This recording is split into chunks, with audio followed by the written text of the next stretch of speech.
గుండె లోతుల్లో ఏదో బరువు పెరిగింది.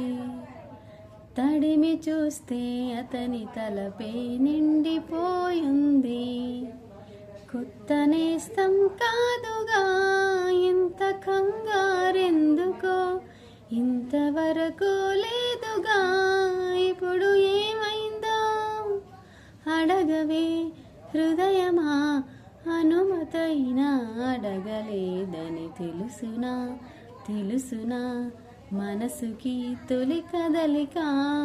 అడగనా అడగనా అతడినే మెల్లమెల్లగా, నమ్ముతాడో నమ్మడో అని తెలుసుకోలేక, నవ్వుతాడో ఏమిటో అని బయటపడలేక, ఎలా ఎలా దాచి ఉంచేది, ఎలా ఎలా దాన్ని ఆపేది.